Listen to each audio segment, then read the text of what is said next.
guys, welcome back to my channel. الفيديو تاع اليوم هي عبارة عن تجهيزاتي لرمضان. الفيديو السابق كان عبارة عن مشتريات أمي لرمضان. نتمنى أنكم تكونوا شفتوه، وإذا ما شفتوهش راح نخلي لكم اللينك أو الرابط تاعو في صندوق الوصف. بديت هذا الفيديو بهذه الخرجة. رحنا البدوة وشفنا الحوايج لخويا صغير، كانوا الأسعار بزاف غاليين. وشفنا له الحاجة اللي راهي تقريبا توندونس على مود. لقينا انه هذا اللون هو الباج، هو اللي راهو بزاف يعني كاين بكثرة. فزدنا تجولنا شوية في المحل وصورت لكم شوية وخرجنا.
إذن جايز الآن راح نخدم معكم جدول الدراسة في رمضان. هنا راح نزينه شوية وراح نرسم الجدول تاعي فيه الأحد، يعني أيام الأسبوع، وأيضا السوايع اللي راح نقرأ فيهم، وإذا قدرت أنه ندير المواد أو أسماء الدروس، العناوين اللي راح نقراهم. هنا راح نزينهم كما هذه الصورة، وأيضا راح ندير جدول كما هذه الصورة. هنا جايز باش ما نطولش عليكم بزاف رسمت هذا الشكل.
Okay guys، هذا هو جدول الدراسة في رمضان، بلا ما ننسوا انه احنا طلبة بي ام ويلزم علينا نتعبوا.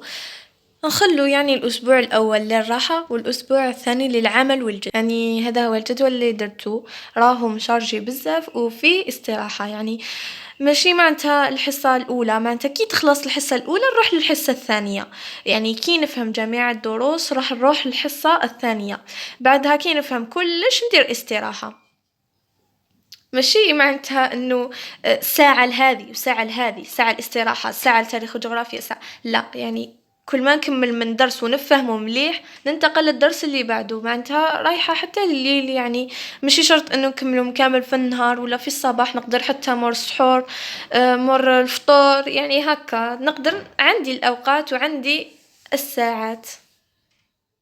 الآن جايز راح نخدمو ديكور مع بعض. هذا الديكور مستوحى من عند سناء تي في، هو الشكل تاع الديكور، وأيضا لقيت أشكال أخرى، ولكن تاع سناء كان هو شباب فيهم.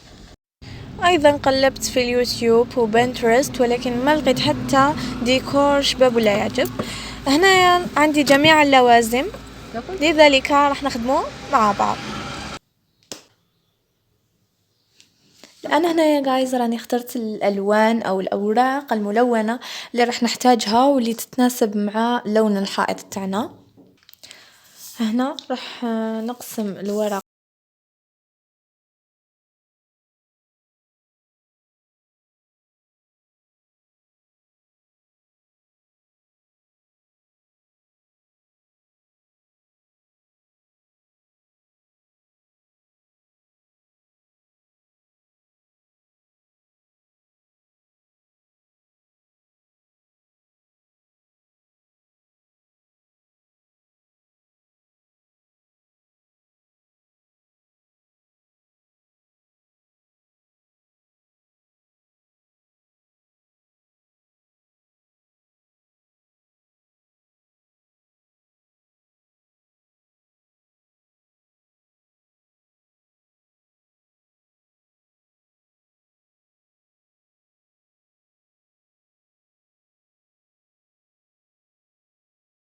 الآن جايز راح نلصقهم فقط بغيراء، من بعد نلصقوه طرف لطرف كما راهو موضح في الفيديو.